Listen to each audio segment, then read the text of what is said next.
Najran, Himyarite Kingdom, Arabian Peninsula, circa 523 CE. The first thing you noticed was not the smoke, but the silence.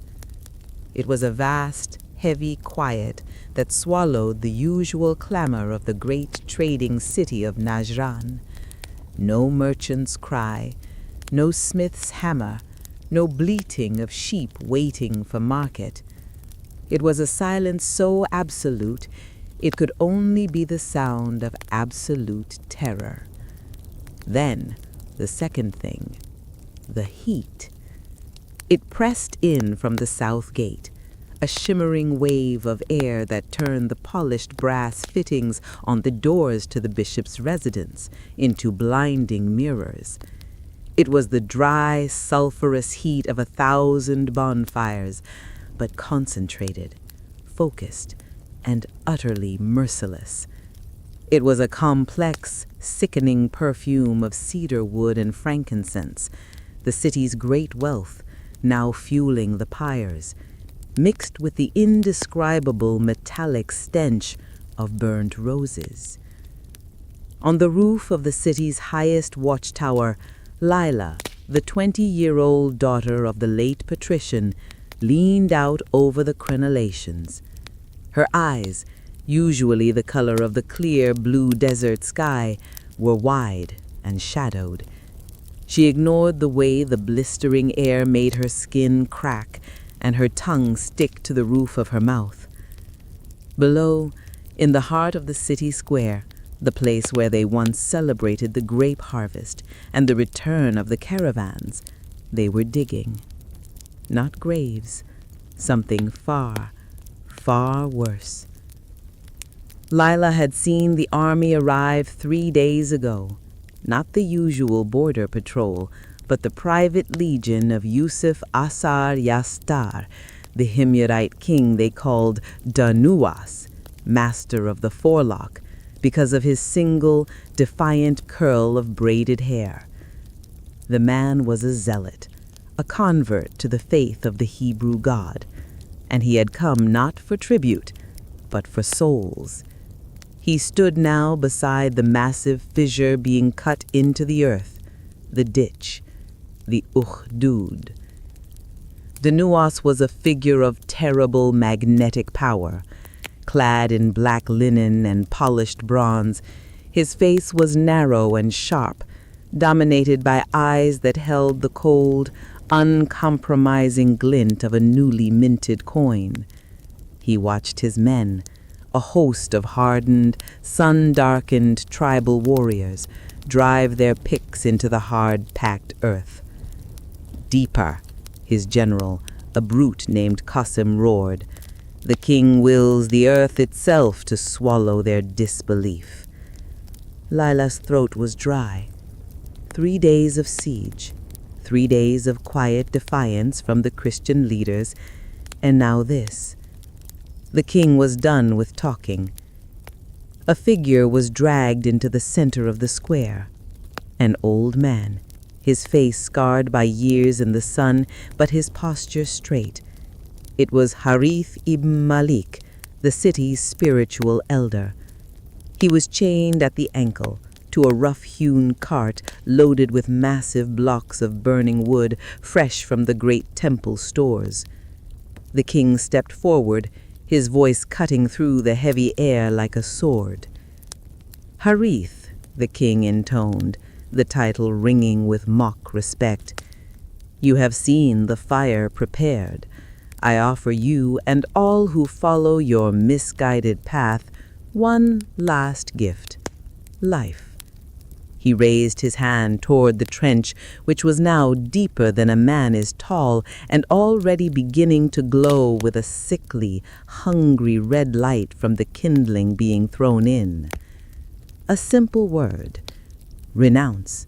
Step away from the foreign god of your Byzantine masters and bow to the one true God of Abraham, the God of Israel. Pledge loyalty to him and to me, his anointed king. Live, Harith. Go home to your sons.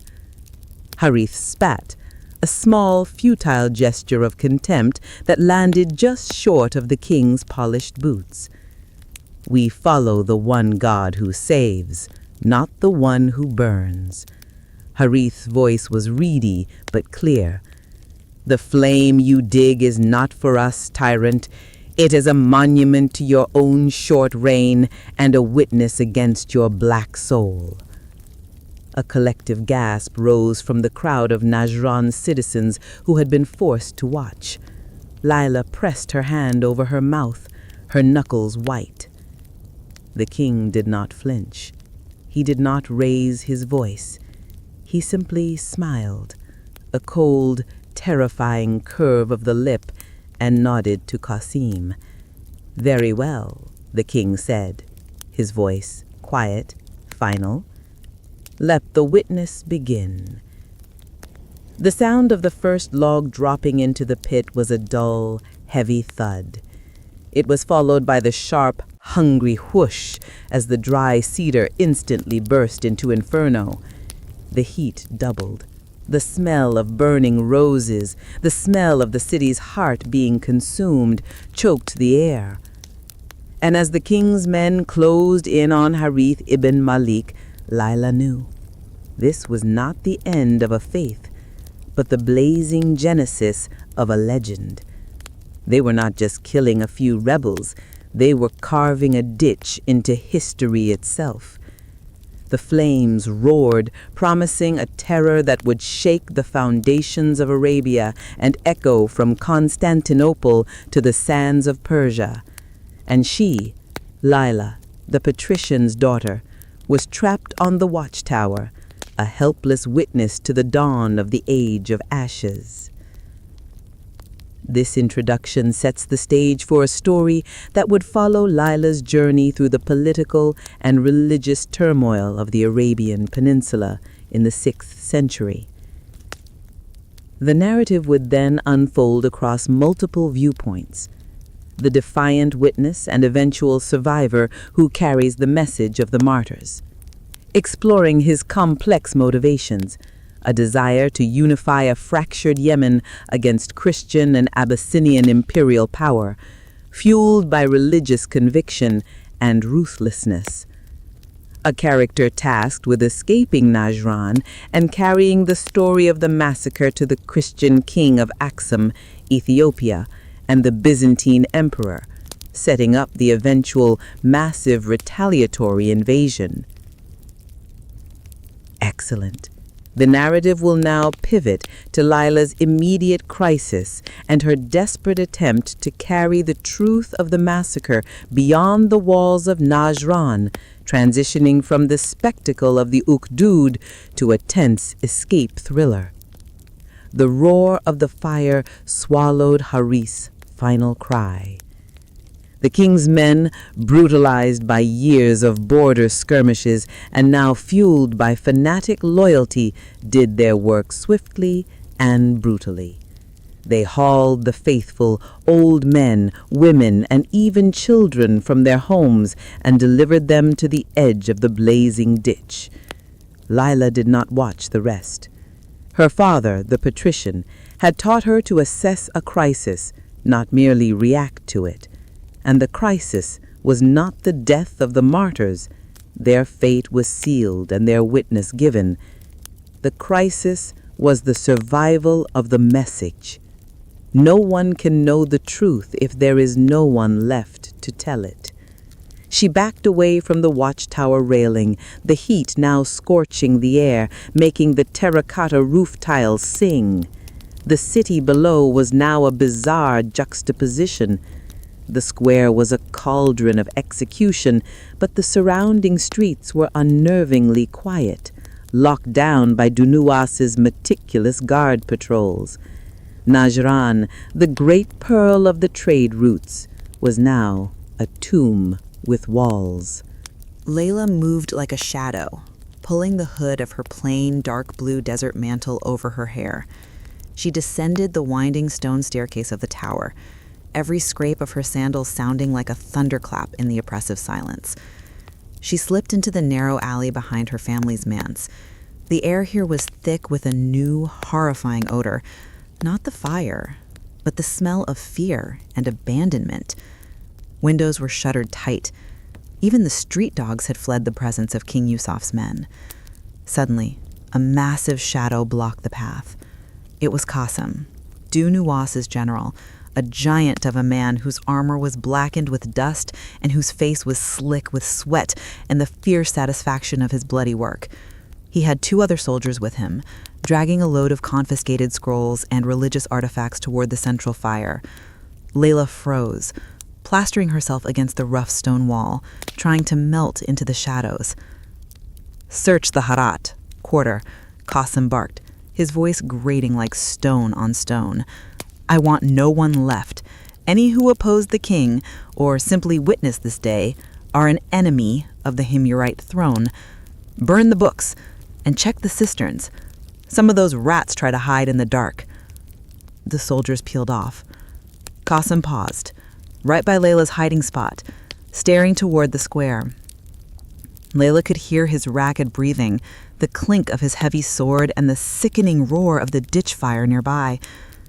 As Aksum turned to continue, his eyes swept past her spot. He stopped. Laila's heart hammered against her ribs, loud enough, she was sure, for him to hear. "You," he grunted, not pointing at her, but at an old wooden barrel resting nearby. "Kick that over. See if anyone is hiding." Laila forced herself to move, pushing the fear down into a cold knot of resolve. She kicked the barrel. It tumbled harmlessly, revealing nothing but dust. Aksum looked her up and down. His gaze was impersonal, dismissive. "Back inside, child. The streets are for the king's business today. Any further resistance will be extinguished." He walked on.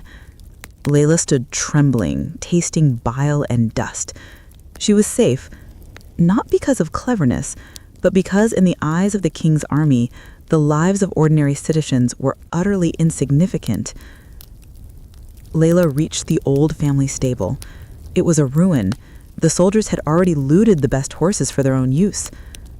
Zarqa, the blue-eyed, a prized Arabian mare, was hidden in a low, concealed stall beneath a pile of straw and sacking, trained from birth for absolute stillness. Zarqa was the fastest thing on 4 legs in Najran, a gift to her father from an Aksumite dignitary.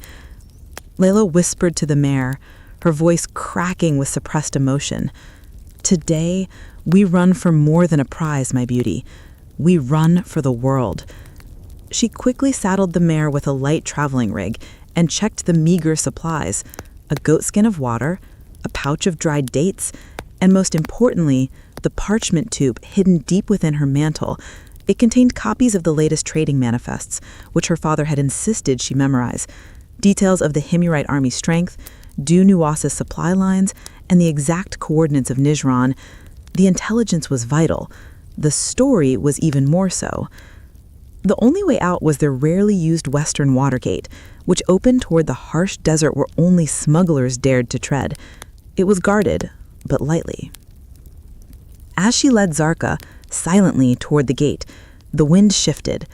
A sudden, powerful updraft from the central square brought with it not just the heat, but a wave of thick, acrid black smoke and a terrible, distinct sound. It was the collective final hymn of the martyrs, rising in defiance just before the king's final murderous command. The sound broke Laila. Tears streamed down her face, instantly evaporating in the heat. It galvanized her. There would be no turning back, no hiding. She reached the massive wooden gate. A single tired-looking guard sat on an overturned barrel, half asleep from the heat and the exhausting 3-day siege. Laila drew a small silver dagger, a ceremonial relic, not a weapon, and pressed Zarqa's muzzle hard against her side to keep her silent. She crept toward the guard. This was not the courage of a warrior, but the cold necessity of a survivor. She did not want to kill him, but she would if she had to. The destiny of 1,000 souls rested on her small, trembling hand. Laila stood frozen, the silver dagger cool and light in her hand. The guard, whose name she didn't know and would never ask, was a young man barely older than she, his face exhausted and covered in dust. He slumped against the stone arch of the western gate, his spear resting carelessly beside him. He took one silent step, then another. Her training, years of watching her father's patrols and the covert movements of desert spies, took over. She was a silent, lethal shadow. As she raised the dagger, aiming for a point just below the collarbone, the young guard stirred. He mumbled something in the Himyarite dialect, rubbed his eyes and picked up a handful of sand, letting it sift through his fingers. He looked not at the desert, but at the sky, where the column of smoke from the Ukhdud was now twisting into a massive black coil. His face was not hardened by zealotry, but marked by profound sadness. Layla's hand dropped an inch. She saw not an enemy, but a captive, a conscript forced to serve a king who was turning the world upside down. Her mission was to warn the world, not to execute a tired boy. She pivoted. Instead of the throat, she brought the flat of her palm down in a sudden, sharp blow to the side of his neck. The guard let out a surprised, choked gasp and slumped forward instantly, unconscious before his head hit the rough stone. Layla did not wait to check his pulse. She worked with frantic speed. She yanked the enormous wooden locking bar from its iron cradles, a Herculean effort that strained every muscle, and carefully, silently, pushed the western half of the massive gate inward, creating a gap just wide enough for Zarka to pass. "Now, my friend," she whispered to the mare, her eyes darting constantly back toward the central square, from which the faint, horrifying crackle of the flames was a steady backdrop. "Run!" Layla mounted Zarka and kicked her heels, guiding the mare through the narrow opening. The instant Zarka's hooves hit the soft, yielding sand of the desert floor, she burst into a gallop. The gate stood ajar. Layla did not dare to stop and close it. The delay might cost her everything. Within seconds, the outline of Najran's formidable walls was shrinking behind her, overshadowed by the ominous, churning column of black smoke. She pushed Zarka, not for speed, but for endurance. Her destination was not a nearby oasis, but the coastal trading port of Adelis, hundreds of miles away, beyond the high peaks and treacherous canyons of the Tahama. It was a port controlled by the Aksumite Empire, modern-day Ethiopia, Eritrea, Christian, powerful, and the sworn enemy of Dhu Nuwas. If anyone can challenge the king, it is the Negus. The desert night began to fall swiftly, the heat transforming into a dry, abrasive cold. Laila rode under the vast, ancient canopy of the Arabian sky, navigating by the fixed points of the stars and the immense, unwavering fear that acted as a compass in her chest. She had to blend into the flow of legitimate commerce. She rode toward the Kafila routes, but avoided the main arteries.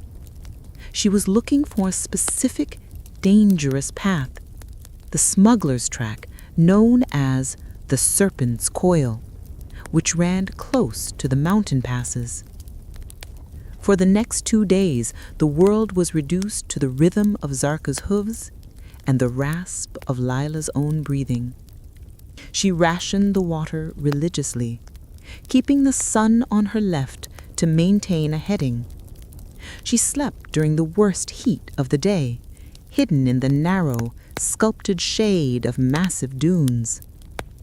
On the third night, she found the coil.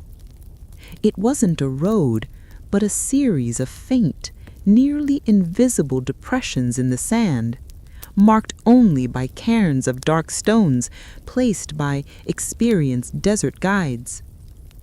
As she entered the treacherous, boulder-strewn landscape of the foothills, she encountered her first human contact. A group of riders emerged from the shadows of a canyon wall. 4 men, heavily armed, their faces covered by dark wraps. They were not king's men, but Harabi, outlaws, brigands who preyed on the desperate and the isolated. They encircled her swiftly. Zarqa, sensing danger, snorted and pawed the ground, but Laila kept the mare under rigid control.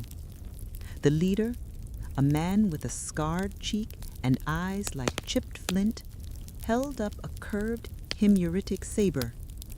"A prize," the bandit grinned, his voice dry as the wind. "A beautiful mare and a woman dressed for stealth. You are far from the city, little bird. What treasures do you carry that you fear the roads?" Laila forced herself to be calm, to adopt the persona of a frightened yet sharp-witted merchant's runner. "Only my life," she said, her voice trembling slightly, but firm. "I carry a sealed manifest, nothing more. My employer, the great merchant Iyad, will pay a rich ransom for my safe return, and you know his vengeance is swifter than the viper if I am harmed." The bandit leader laughed, a cruel, rasping sound. "Iyad is fat and slow. His vengeance is an idle threat in these hills." He reached out a dirty hand and grabbed the neck of the pouch Laila wore, the one containing the dates and the crucial, hidden parchment. "We shall take our fee now, little bird.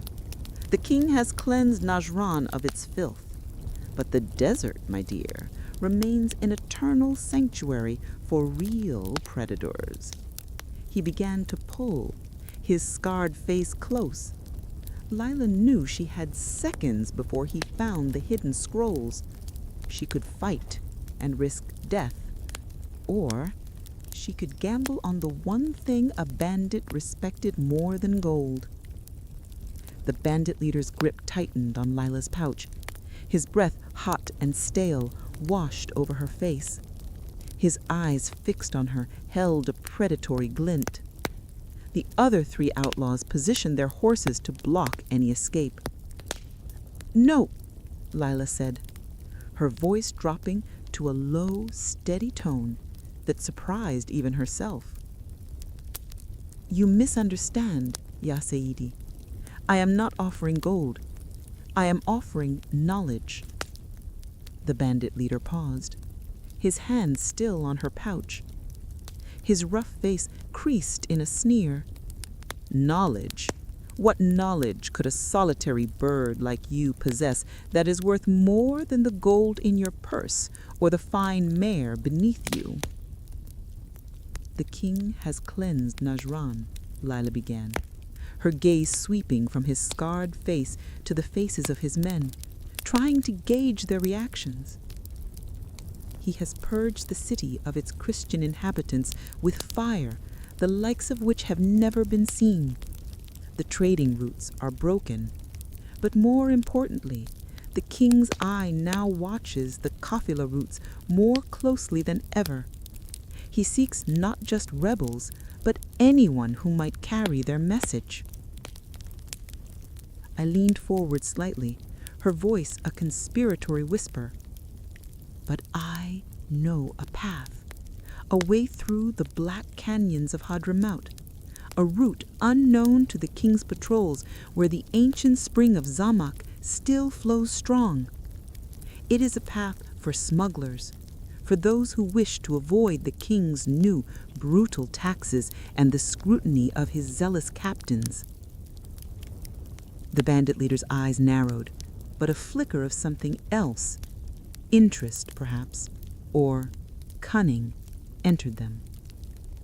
The Haharabi lived by avoiding the king's law, and a new, stricter law meant harder times for them. "You speak of the Black Canyons," he muzzed, "a place of ghosts and jinn, and Zamak has been dry for a generation." "Not for all who know the secrets," Laila countered, pressing her advantage. "My father was a patrician. He recorded many such paths for reasons of strategic trade.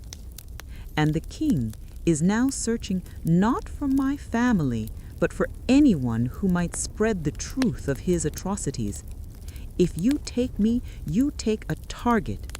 If you help me, I can give you the charts, the knowledge of routes that will make your coffers swell with illicit trade, untouched by the king's hand." She made a show of patting her mantle where the precious parchment containing the military intelligence was hidden. "The charts are here, but I cannot give them up yet. I need safe passage to Adulis, the port of the Aksumites, the greatest power across the Red Sea, and a potential gold mine for illicit goods. The possibility of avoiding King Yusuf's patrols, who were growing more aggressive by the day, was appealing." "And why would we trust a Christian girl?" one of the other brigands scoffed. "Your people are dead or fleeing." "Precisely," Laila shot back, her voice sharper now. "I have no city, no family left in Najran. My loyalty is to survival and to the truth. If I betray you, I have nowhere to go. If you betray me, the king will eventually find you, and he is a far crueler master than any desert brigand." The leader considered her, his eyes unreadable in the dim light. He weighed the risk of a single, desperate girl against the potential reward of new, undiscovered trade routes, especially as King Yusuf's reach grew stronger. "Tell me this secret of Zamach," he demanded, his saber still in hand. "Then we will talk of safe passage." Laila took a deep breath. She had gambled, but now she had to deliver. "Very well," she said, nodding. "The spring of Zamach is fed by an underground aquifer. It does not appear as a surface spring, but as a series of hidden wells beneath a specific constellation of stones in a certain dry riverbed. My father had the maps. I have the memory." She looked up at the vast expanse of the night sky, pointing with a confident finger. "The key is the alignment of the three sisters with the eye of the scorpion. If you follow the ancient dry riverbed of Wadi al-Jazir, past the Singing Rocks, and then align yourself with the shadow of the twin peaks of Jebel Hara during the dawn, you will find a fallen monolith. Beneath its base, 7 paces to the north, is the first well. The water is deep, but sweet." She recited the instructions with the unwavering certainty of someone who had heard them countless times, painting a vivid picture of a hidden oasis. The brigands listened, their initial skepticism giving way to grudging fascination. These were not the common desert rumors. This sounded like real, esoteric knowledge. The leader finally lowered his saber. "You speak with the tongue of the desert, little bird, but words are wind." He looked toward his men. "We will test her words. If this Samak flows, we will consider your passage to Adulis." He pointed to one of his men. "Follow the girl's instructions. If it is true, she will live. If it is a trick, you will die slowly, and your body will feed the vultures, far from any burial." Laila felt a cold dread. She had to hope her father's ancient, carefully guarded knowledge was precise. Her life depended on the exact alignment of stars and stones. 3 weeks passed in a blur of dust, fear, and relentless travel. The bandits, proven right by their scouts' return from the life-giving waters of Samak, had grudgingly agreed to the bargain. They were not protectors. They were escorts for a valuable map-bearer. They kept Laila at arm's length, riding ahead or behind, maintaining a tense, practical silence. They guided her through treacherous mountain passes and across salt flats that shimmered with deceptive heat. Laila was now far from the heart of Himyar, moving toward the coast where the Red Sea promised a passage to the outside world. They had reached a high, isolated plateau known only as the Stone Altar, a wind-scoured mesa offering a panoramic view of the vast, undulating desert they had crossed. They stopped to rest just before dawn. The cold was biting, the air so thin it tasted of metal. Laila dismounted Zarqa, her muscles aching with exhaustion. The bandit leader, whose name she now knew was Jahil, the ignorant, approached her, settling his bulk on a blanket near the edge of the precipice. "We part ways here," Jahil grunted, pouring himself a measure of camel's milk. "The trail descends sharply from here into the coastal plains. King Yusuf's men, his proper uniformed legions, guard the coast. We won't risk them for you." Laila nodded, her relief mixed with a fresh wave of fear. "Thank you. The maps, I will give them to you when I reach Adulis and confirm my safety." Jahil scoffed, raising a skeptical eyebrow. "You think a small, scared Christian girl is going to sail into the city of the Negus, Aksumite king, and find safety? They are foreigners. They will use you as a pawn against the Himyarites, then cast you aside." Laila gripped the parchment hidden beneath her clothes. "They will hear my story," she insisted, her voice gaining strength. "They must." Jahil looked away, his eyes scanning the horizon, which was beginning to bleed a faint, bruised purple and orange as the sun prepared to rise. "We heard the screams in Najran, girl," he said quietly, his voice devoid of his usual arrogance. "The wind carried the smell for miles. We thought it was a battle, but when we sent scouts, they found only silence and the great scar of the ditch." He turned back to Laila, his expression unreadable. "What good is telling the world? You tell the Aksumites, and they will only come here to take King Yusuf's crown, not to mourn your dead. They will bring their own fire. The desert does not care who is burning." His cynical pragmatism was a cold slap of reality. Laila knew the politics of the region, the constant, brutal power struggle between the rising Himyarite Kingdom, the Jewish King Yusuf, and the Christian Aksumite Byzantine alliance. The martyrs of Najran were just a casus belli, an excuse for war. "The truth matters," Laila whispered, tears pricking her eyes for the first time in weeks. "Their faith matters, Jahil. It was a choice to face the fire rather than deny their God. I carry their memory, and that memory is stronger than any sword." As Laila spoke, a sound began to intrude from the east, a distant, low thrumming. Jahil tensed instantly, his hand flying to a saber. His men leapt to their feet, scanning the empty sky. "What is that?" Laila asked, her heart sinking. "Not wind, not a horse. It is—" He broke off, pointing frantically toward the rising sun. Silhouetted against the nascent light, moving with astonishing speed and precision above the lowest passes, were 3 riders. But these were not bandits. They wore the dark tunics and light chainmail of King Yusuf's falcons, the elite, brutal cavalry tasked with hunting down all those who had escaped the purge. "They're too far from the city," Laila gasped. "They are not patrolling," Jahil corrected, his voice tight. "They are tracking. Someone has told the king you escaped, girl, and they know you ride like the wind." The falcons were already maneuvering to cut off the descent to the coastal plain, the only viable way forward. They had used the efficiency of the king's new military posts to predict her movements.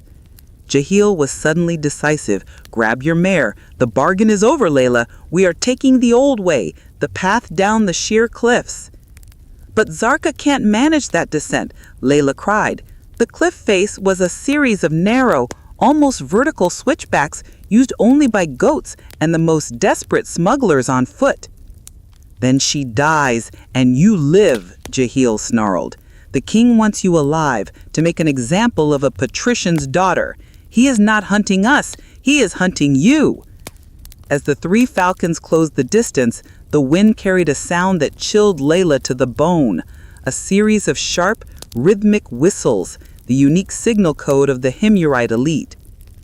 Laila looked down at the sheer drop, then back at the approaching cavalry, her heart pounding. She had a terrible choice: risk her life and Zarka's down the almost impossible descent with the bandits, or face the cold, zealous vengeance of King Yusuf's personal guard. The truth of the Ukhdud hung heavy in the balance. "Follow me," Jahil screamed, his usual stoicism shattered by the sight of the king's falcons. He didn't wait for Laila. He yanked the reins of his own tough, sure-footed desert horse, forcing it toward the lip of the canyon. The path down was less a trail and more a series of precarious ledges and shifting scree, a route that demanded a beast of burden be led on foot, not ridden.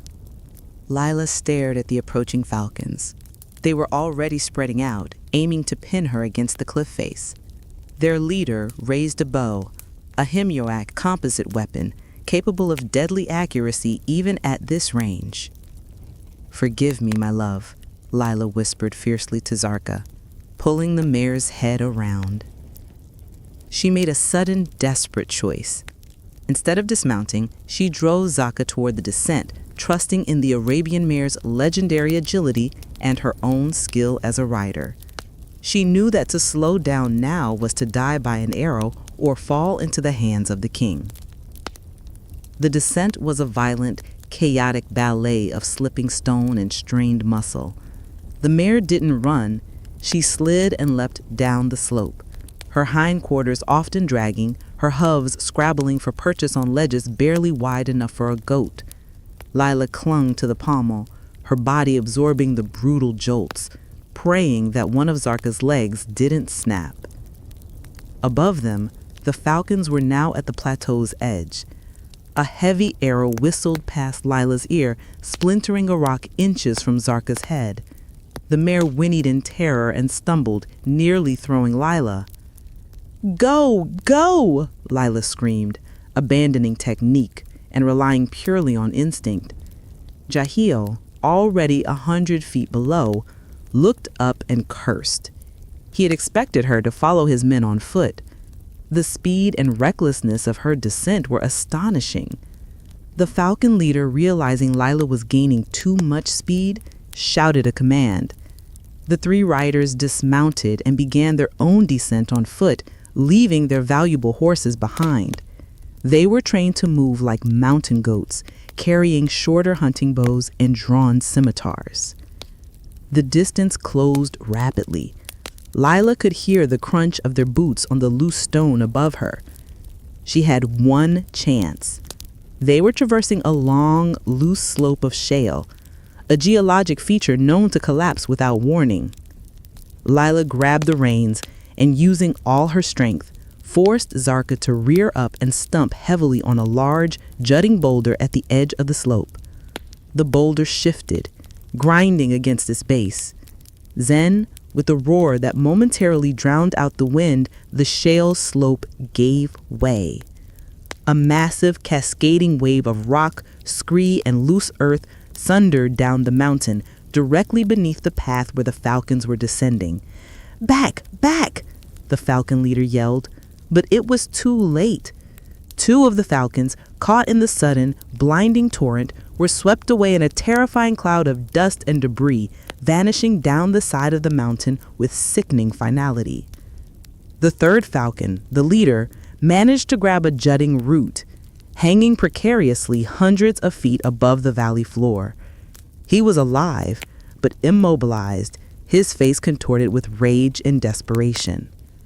Laila, riding Zarka hard across the final, gentler slope, didn't look back. She didn't have to. The sound of the landslide told the tale.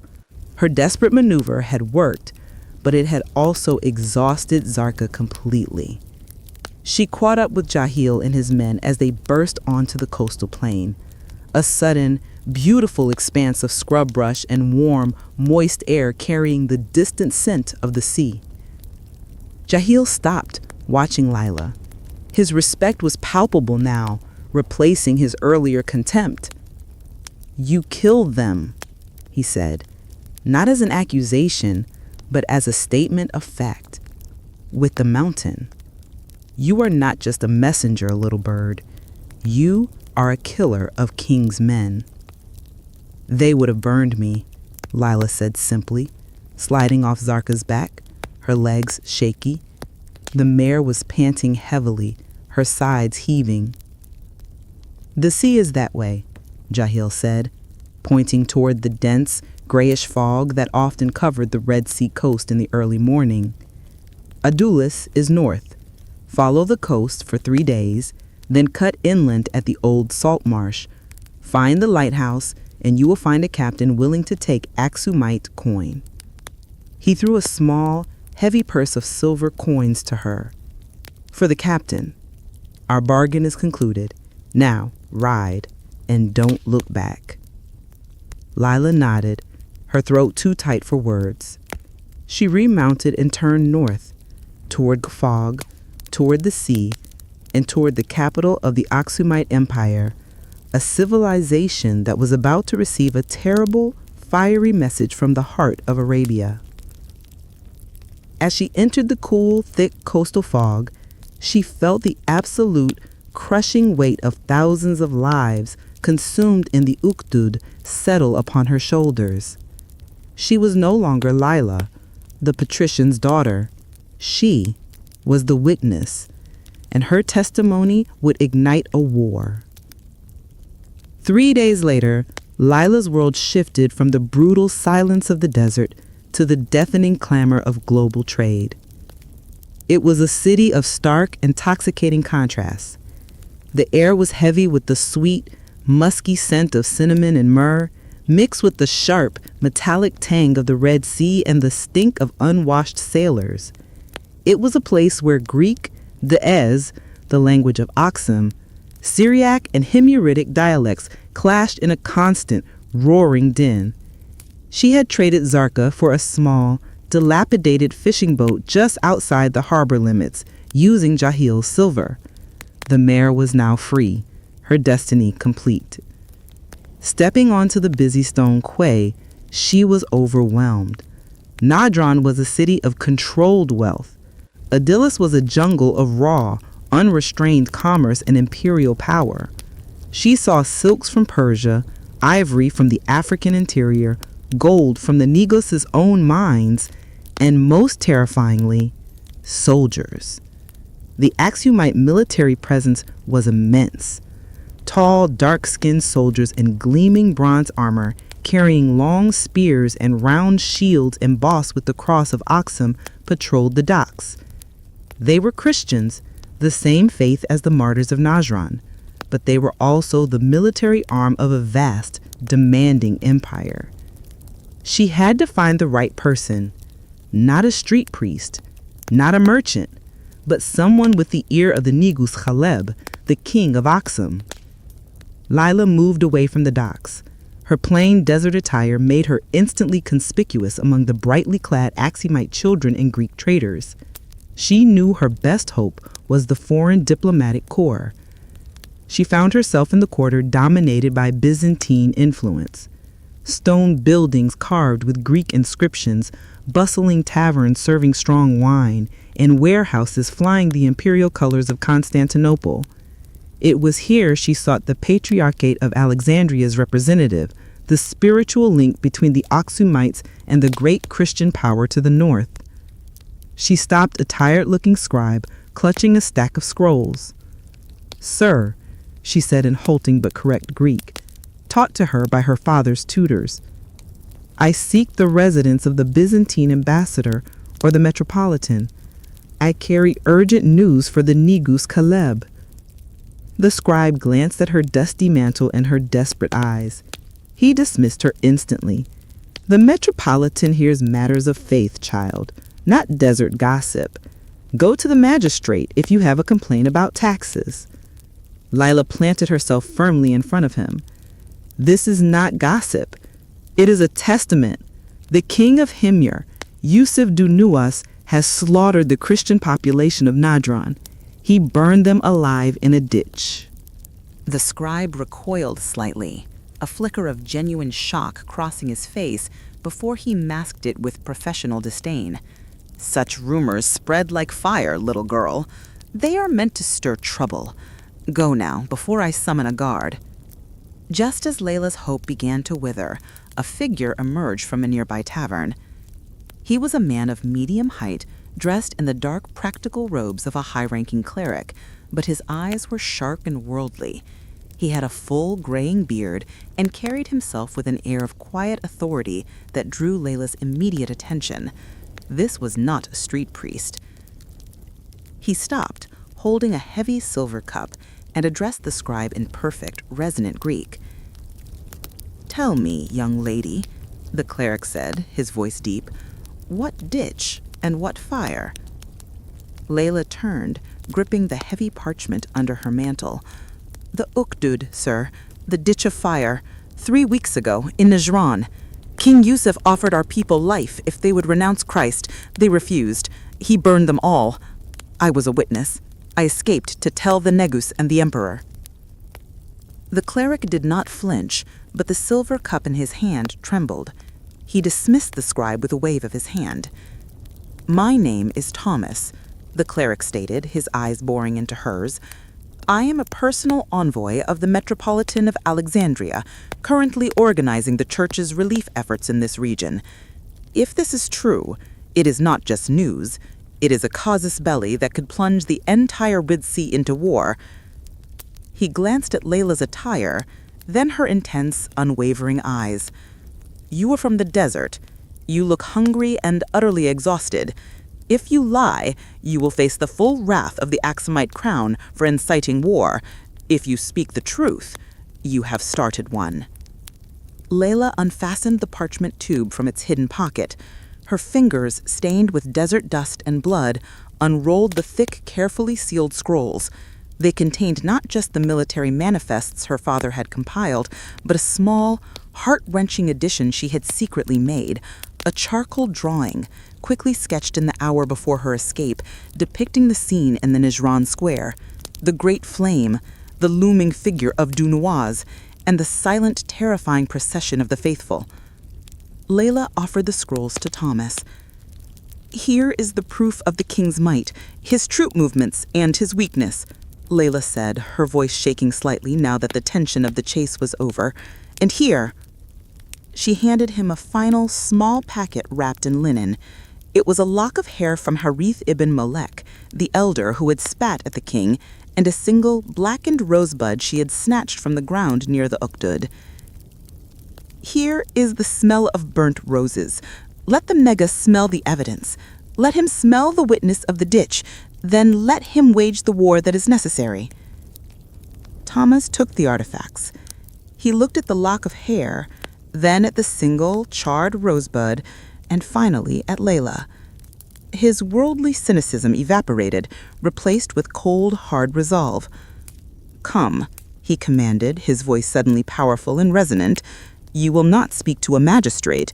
You will speak to the General Aratus himself, the commander of the Negus's armies. The sea is about to run red, girl, and you will be the one who signed the decree." The atmosphere in the Negus Kaleb's war chamber, a vast columned hall in the high city of Aksum, was one of stifling, skeptical power. Layla stood before a semicircle of the Aksumite elite. The room was dominated by the immense carved ivory throne, though the Negus himself was absent. His will was represented by his commanders. The central figure was General Aratus, a man of imposing height and scarred face, known across the Red Sea for his military genius and unyielding piety. Beside him sat Metropolitan Thomas, who had brought Layla here, now silent and watchful. Layla was clean, clothed in simple Aksumite robes, but her exhaustion was profound. She was flanked by armed, silent palace guards. General Aratus studied her with an unnervingly patient gaze. "You claim, desert girl, to have witnessed the total destruction of Najran's Christian community by Dhu Nuwas, the Himyarite king." "I did, General," Layla replied, her Greek steady, though her hands were clasped tightly. "The Ukhdud, I saw them burned alive in a deep trench." "And you claim to be the daughter of the patrician. Yet you arrive on a smuggler's route, with no escort save for criminals, and with no proof beyond charcoal sketches and a lock of hair." "My father is dead, or will be soon, General. The king's men killed all who stood against him. My proof is in the details I brought, and the reason I am here. King Yusuf Dhu Nuwas is building a navy at Moch'a. He intends not merely to purge his own lands, but to invade the Aksumite port of Adulis, cutting off the Byzantine trade route entirely. She paused, then delivered the critical piece of intelligence from her father's manifest. His new ships are being outfitted with timbers purchased from the Persian king, and their hulls are being reinforced with iron plating, a design never before seen in the Red Sea. A ripple of hushed alarm ran through the commanders. A trade dispute was one thing. A naval invasion supported by Persia was an existential threat. It was Metropolitan Thomas who intervened, holding up the blackened rosebud. "General," he said, his voice ringing with spiritual authority, "the girl's intelligence is a matter for the army. Her witness is a matter for God." He presented the rosebud to Aratus.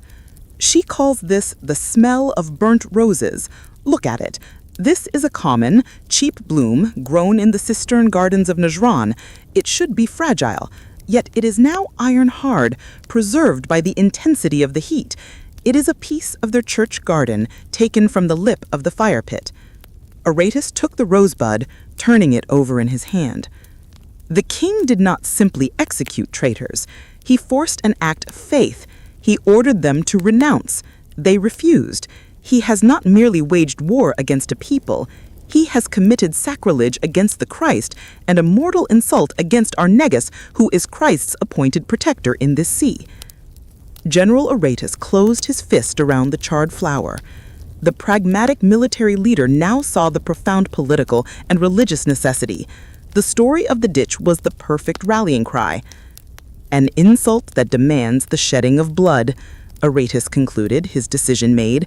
He looked at Laila. "Your testimony is accepted, witness. Now you must rest. You have done your part." The decision was swift, decisive, and irreversible. Within the hour, royal messengers were dispatched. The news of the massacre in Najran, amplified and sanctified by Laila's testimony, was sent to the Negus Kaleb, who was preparing for a hunting expedition, and to the Byzantine Emperor Justin I in Constantinople. The official declaration, drafted that very evening, was clear. King Yusuf Dhu Nuwas of Himyar had martyred God's people. The Aksumite Empire, with the blessing of the Byzantine Church, would launch a holy war to liberate the faithful and depose the tyrant. Laila, confined to a small, comfortable room overlooking the harbor, heard the sounds of mobilization. The pounding of hammers as ships were prepared, the rhythmic chanting footsteps of soldiers gathering in the barracks, and the clang of weapons being sharpened. The war drums of Aksum had begun to beat, and their rhythm was measured against the horrifying silence of Najran. Laila knew her mission was successful, but the cost was terrifying. She had traded the singular fire of the Ukhdud for the wildfire of a global conflict. The Himyarite capital of Zafar, high in the central mountains, was a place of oppressive, heavy silence, the stillness of a power consolidated through brutality. King Yusuf As'ar Yath'ar, known to his people as Dhu Nuwas, sat on a simple stone throne, not of gold or ivory, but of ancient dark basalt. The room was cold, lit by flickering oil lamps that barely cut through the gloom. 4 weeks had passed since Najran, 4 weeks of purging, cleansing, and securing the rebellious trade routes. The reports coming back were of compliance, of fear, and of absolute obedience. The fear of the ditch was a more potent unifying force than any treaty or tax policy. Yusuf was not a man built for comfort. He was driven by a singularity of purpose that few could comprehend. He had converted to Judaism not merely for spiritual solace, but as a political weapon. He saw the growing Christian power of Aksum and Byzantium encroaching on his coasts and threatening to turn Himyar into a vassal state, just as they had done to others. To be Himyarite was to be free. To be Himyarite must mean to worship the one God of Abraham, not the foreign god of the invading emperors. He traced the outline of a gold-plated Hebrew scripture lying open on his lap, a copy of Deuteronomy. My Lord King, his chief advisor, Qusay, a shrewd merchant turned vizier, bowed low, interrupting the silence. The reports are unsettling. The Christian ships are gathering at the northern ports of Aksum. They are not trading, they are building war machines. Your actions at Najran were necessary, Yusuf cut in, his voice low, steady, and utterly devoid of regret. He did not look at Qusay. His eyes were fixed on the ancient text. Qusay hesitated. But the message, my king, it has reached Constantinople. The emperor himself, they say, is outraged. He will fund an army unlike any ever seen in this sea. Yusuf finally looked up, and the fire in his eyes was more intense than the flames of the Ukhdud. Let them, Yusuf said, a slight, grim smile touching his lips. Let them all come. I have given them the casus belli they already craved. They were going to invade anyway, Qusay. Whether I purged Najran or simply levied a new tax, the Aksumite king Kaleb desires my throne, and the Byzantine emperor desires my wealth. He slapped the scripture shut. Now they come not merely for plunder, but with a righteous anger. This is good. It unites my people, all of them, Jew and pagan alike, against a foreign, zealous enemy. They will fight for their king, knowing the fate that awaits them if the Christian invaders win. Yusuf rose from the throne, walking over to a large carved map of the Arabian Peninsula. He said, the girl, the patrician's daughter, Laila, did she escape? Qusay flinched. Our falcons reported a landslide on the western slopes. 2 riders lost. The 3rd saw her with the brigands, Jahil's men. We believe she reached the coast, my king. The brigands must have bargained for her safe passage. Yusuf did not rage. He simply nodded, absorbing the failure. A single escaped bird, and she has now set the entire sea alight. Should we send more men to the coast to search the trading routes? No, Yusuf commanded. She is in Adulis by now, telling her tale. Hunting her would be a waste of resources. The battle is not on the sand, Qusay. It is on the sea.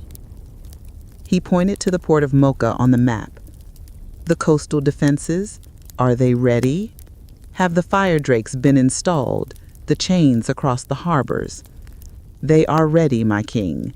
The chains are tested. The Greek fire mixtures supplied by the Persians are secured, but the sheer number of ships the Negals can muster. Numbers are water, Qusay. Strategy is stone. We will not meet them at sea. We will let them land their soldiers, exhaust themselves and suffer from the heat and disease. Then we will cut off their supplies and trap them against the Red Sea. The deserts of Himyar are my allies. They will consume Kaleb's army faster than any sword. Yusuf turned his back on the map, his long braided forelock casting a sharp shadow.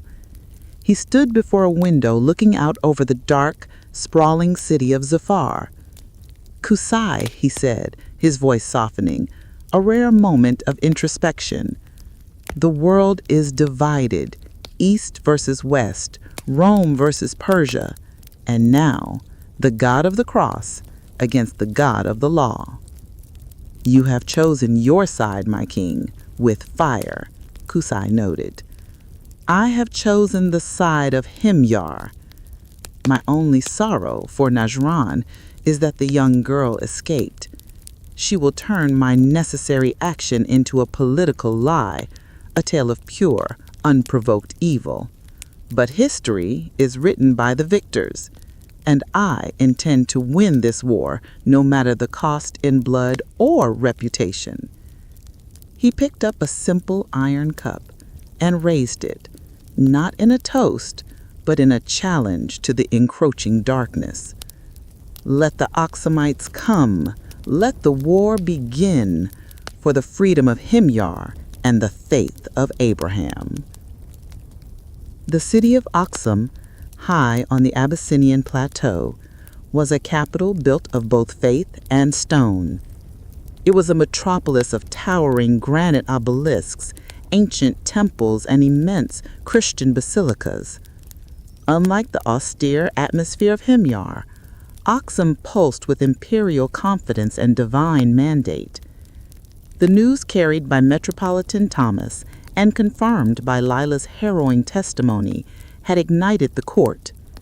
King Kaleb, the Negus, Emperor of Aksum, was a powerful, commanding figure. Though middle-aged, he possessed the robust frame of a warrior and the serious gaze of a man who believed absolutely in his divine mission. He was not merely a ruler, he was the Lion of Judah, the rightful guardian of the Red Sea. Kaleb summoned his entire court, his generals, and the religious leaders to the great cathedral of Mariam Tayan. The atmosphere was thick with incense and the sound of hundreds of chanting priests. General Aretas stood at the front, his expression grimly resolute, with Metropolitan Thomas beside him. Laila was placed deliberately near the front, a silent, humble witness whose presence served as the ultimate political prop. Negus Kaleb entered the cathedral in full ceremonial regalia, gold armor, a heavy crown, and a purple cloak stitched with the golden lions of his dynasty. He proceeded directly to the altar, upon which rested the tablet, the sacred Ark of the Covenant, the heart of Aksumite faith. He knelt for a long moment, the absolute silence in the cavernous basilica broken only by the distant clatter of arms from the city's busy barracks. When Kaleb finally rose, he turned to face his people. His voice, when he spoke, was not loud, but it resonated with a terrible, contained fury. "My people, my commanders, my priests, we have heard the testimony of the desert. We have heard the cries of our brethren from the city of Najran. The tyrant Yusuf Dhu Nuwas, a man who knows not God, has done a deed so vile, so abominable, that it stains the earth itself." He held up a simple wooden cross carved from Ethiopian olive wood. He demanded they renounce Christ. They refused. They chose the fire, they chose the ditch, and they chose eternal glory. They have become the first of a new, terrible company of martyrs whose blood cries out to heaven for justice. He then looked directly at Laila, acknowledging her publicly for the first time.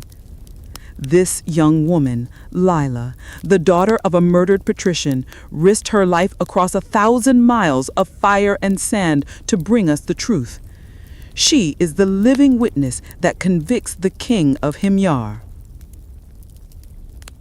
He walked to a great ornate basin of silver, dipped his hands, and washed them slowly, a symbolic act of cleansing before a sacred duty. Yusuf Dhu Nuwas seeks to cleanse his land of the true faith, using the Persian king as his shield. He believes his Himyarite desert can defeat the will of God. He walked back to the altar, placing his hand on the holy tablet. "I, Kaleb, Negus of Aksum, King of Kings, servant of Christ, I swear by the holy martyrs and by the power of this sacred ark, I will depose the tyrant Yusuf. I will liberate the faithful of Himyar.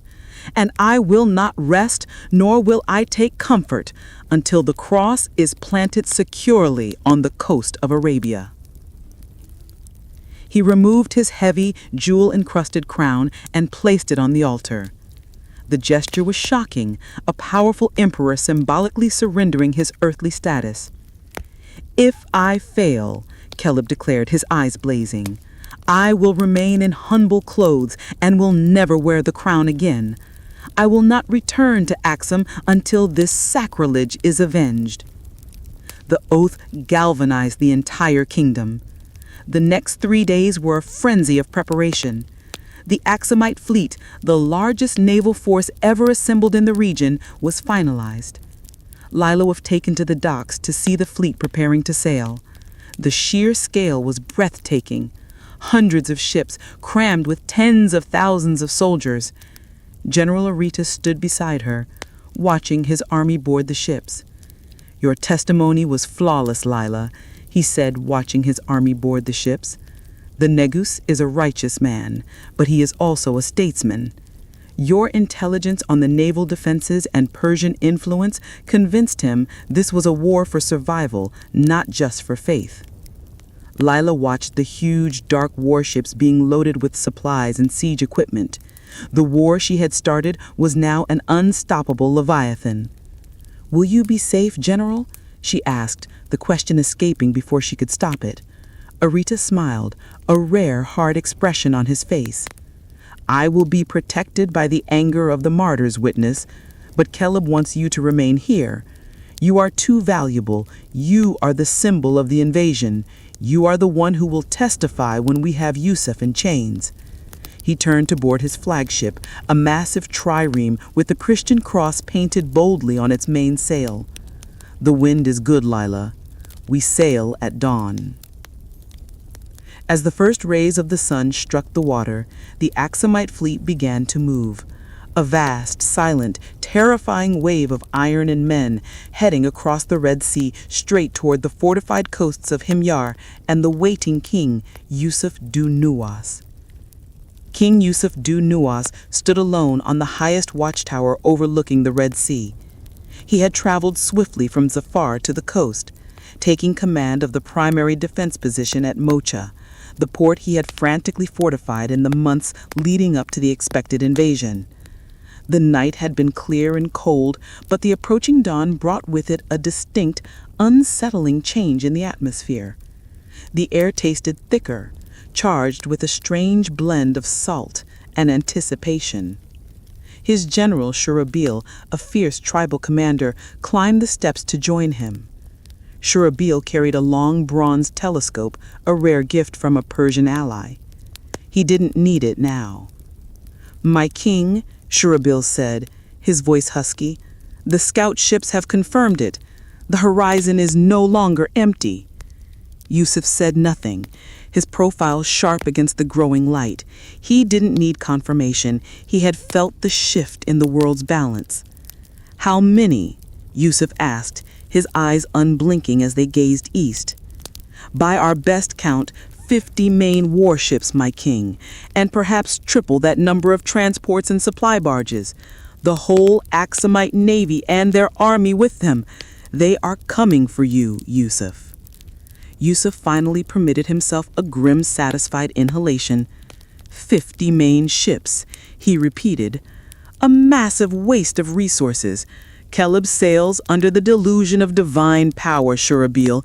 He brings soldiers that do not understand our sun nor our sands. He is arrogant.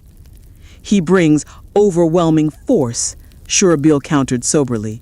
"General Aretas leads the main assault. He is known to be meticulous and ruthless." Yusuf turned from the sea to face his general. "Let him be meticulous. We will be prepared. The Persian engineers swore by the strength of the harbor chains. Tested and secured, my king. They lie just beneath the surface, supported by hidden pilings. Once the leading Aksumite ships are through the entrance, we drop the rear section. The fleet will be trapped in the harbor mouth like fish in a net." Yusuf gestured toward the deep water just outside the immediate harbor entrance. It was clear and deceptively calm. "And the fire drakes?" he asked. "Awaiting your command.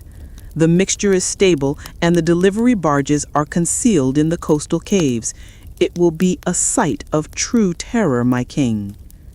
The fire drakes were Yusuf's secret weapon. Small, fast barges equipped with siphons designed to spray a highly flammable, water-resistant oil mixture. a crude form of Greek fire supplied by his Persian allies. The goal was not to sink the Aksumite fleet, but to incite panic and chaos as the ships attempted to navigate the narrow, chain-guarded channel. "We will let them approach slowly," Yusuf commanded, his voice gaining the sharp, ringing authority of a general in the field. "Let them see our humble, small defenses and think they sail to easy victory. Then, the moment the lead ships commit to the channel, we unleash the fire." He looked toward the desert plains stretching inland. "And the legions from Zafar?" "They are positioned 10 miles inland, sheltered from the coastal view.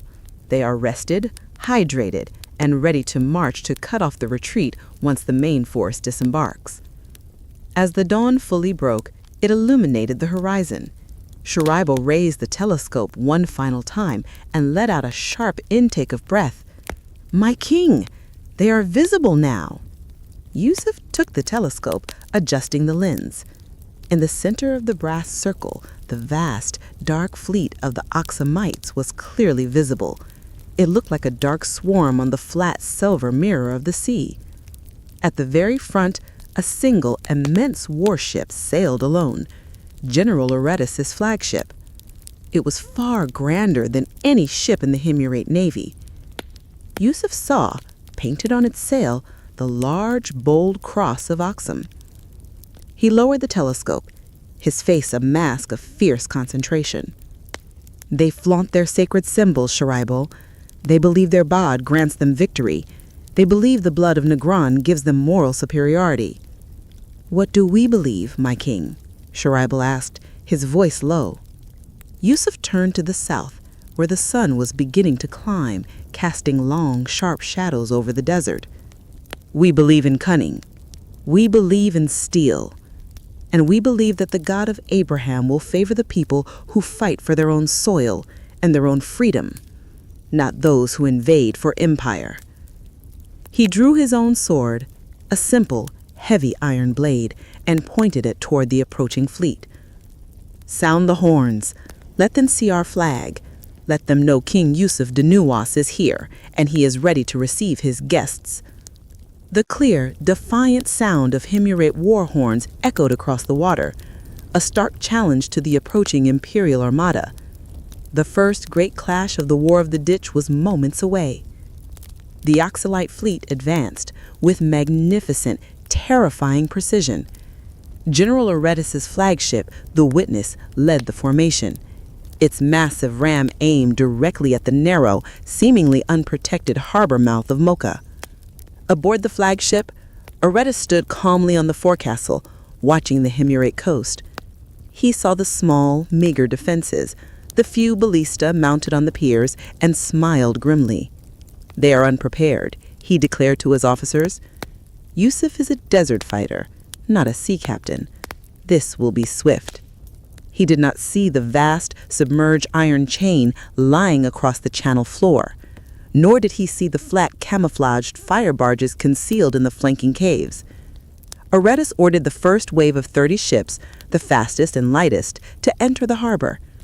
The rest of the immense fleet followed closely, eager to land the infantry and begin the decisive march inland. Aretas's officers gave the signal, and the lead ships executed perfectly. The Witness cut through the clear water, passing the designated point of no return. High above, on the watchtower, King Yusuf Dhu Nuwas watched the lead ships commit to the channel. He waited until the fifth ship had passed the outer boundary, creating a dense, packed target in the narrow space. "Now," Yusuf commanded, his voice a chilling whisper. "Drop the net and unleash the drakes." On cue, Himyarite engineers, hidden in reinforced coastal bunkers, pulled heavy iron levers. With a deep, grinding roar, the two massive sections of the central iron chain dropped from their submerged pilings, meeting and locking at the harbor mouth. The chain was invisible, but its effect was instantaneous. The lead Aksumite ships sailed straight over it, now trapped inside the harbor. But the ships following, moving at high speed, violently slammed into the chain, Timber screamed, masts buckled, and men were thrown overboard in the collision. Chaos erupted at the choke point. Before the Aksumite officers could comprehend the nature of the trap, the second part of Yusuf's plan struck.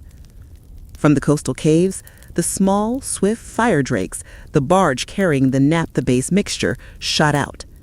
They skimmed across the water, staying low and fast, immune to the heavy Aksumite ballista. They closed in on the trapped, panicked ships and unleashed their torrents. The liquid, highly flammable mixture provided by the Persian engineers was sprayed on the decks and sails of the Aksumite ships. A Himyarite soldier, concealed on the shore, shot a single flaming arrow. The first ship burst into a roaring, blinding inferno. The fire clung to the wet timber, refusing to be extinguished by water. The screams of the burning men were swallowed by the roar of the flames. The fire spread from ship to ship. The tightly packed Aksumite formation, designed for overwhelming force, became a liability. The harbor mouth was instantly transformed into a churning, burning cauldron. Aboard the flagship, General Aretas stared in horror as his magnificent fleet was consumed by the fire and crippled by the hidden chains. His eyes scanned the coast, finding the triumphant figure of King Yusuf Dhu Nuwas on the watchtower. It was a trap, a brilliant, calculated trap. Aretas, though wounded by surprise, was not defeated. His objective was to land the infantry and begin the march on Zafar. He saw that the ships trapped inside the harbor were intact, having passed the chain. They were now cut off from the rest of the fleet, but they were not burning as the fire was concentrated at the harbor mouth. "Signal the inner ships," Aretas roared above the noise of the fire and the screams. "Do not turn back. Land the infantry immediately. Attack the shore." His officers sent the signal via trumpet blast. The ships that had passed the chain, 15 vessels carrying nearly 10,000 infantry, veered sharply and ran themselves aground on the beaches of Himyar. Aretas focused on the devastation outside the harbor. His flagship, the Witness, was battered but still seaworthy. "We cannot land here," he told his first mate. "The loss is catastrophic, but the mission must continue. We have lost the port, but not the war. Steer north. Find an undefended beachhead. We will land the rest of the army 50 miles north and march on Zafar from the high ground." The Witness turned, narrowly avoiding the burning hulks of its sister ships, and sped north, carrying the remainder of the invasion force and the general's crushing defeat at Moch'a. On the watchtower, Yusuf watched the disastrous retreat of Aretas's flagship. "Victory, my king," Shurabil shouted, slapping Yusuf on the back, his face alight with elation. "The harbor is destroyed. Their fleet is shattered." Yusuf nodded, but his eyes were grim, focused on the smoke and the sea. "We have crippled their navy, Shurabil, but we have also landed 10,000 angry Christian soldiers on our soil, and their general has escaped with the bulk of his army. This was a costly victory, General." He turned to his men. "The inner ships have landed. The battle shifts to the land. Send the signal to the Zafar legions. Tell them the enemy is ashore. Trap them against the sea." The war had moved from the sea to the unforgiving, sun-baked plains of Himyar. The 10,000 Aksumite infantrymen who had successfully stormed the beach at Moch'a found themselves in a paradise that quickly became a prison. They were veterans, but they were trained for pitched battles on the cool highlands of Aksum or the stone fortifications of the coast, not the grueling climate of the Himyarite desert. They had no horses, limited water supplies, and their heavy bronze armor became a furnace under the merciless Arabian sun. Their commander, General Gabre, a loyal but less experienced officer than Aretas, tried desperately to organize his landing force. He established a hasty defensive perimeter around the beach, his men still soaked from the grounding of the ships behind them and reeling from the sight of the burning fleet behind them. "We must move inland," Gabre commanded, sweating heavily under his helmet. "We cannot survive here. Follow the supply roads and march to the capital." But even as he spoke, a shadow fell over the sun-drenched beach. From the inland ridges, a low, powerful thrumming began, the sound of thousands of war drums and marching feet. King Yusuf's main army, the veteran legions from Zafar, led by General Shurabil, had arrived. They were an army perfectly adapted to the desert: lighter armor, swift camels for transport, and endless supplies of water carried in specially cured goatskins. Shurabil's army did not attack immediately. Instead, they surrounded the Aksumite position, forming a wide, unbreakable crescent of men that stretched from the hills down to the scrub brush, effectively pinning Gebre's force against the sea. The trap was complete. The Aksumites were the anvil, and the relentless heat was the hammer. General Shurabil, mounted on a sleek camel, rode forward far enough to be heard, raising a massive Himyarite banner emblazoned with a simple, stark crescent moon. "Aksumite dogs," Shurabil's voice boomed across the sands. "Your ships are charcoal. Your General Aratus is a coward who has fled north. You are trapped between the sea and the sand. Surrender now and you will be taken as slaves. Fight, and the sun will drink your blood." Gebre refused the demand. "Hold the line. We fight for the Negus and the cross." The battle began not with a charge, but with a barrage.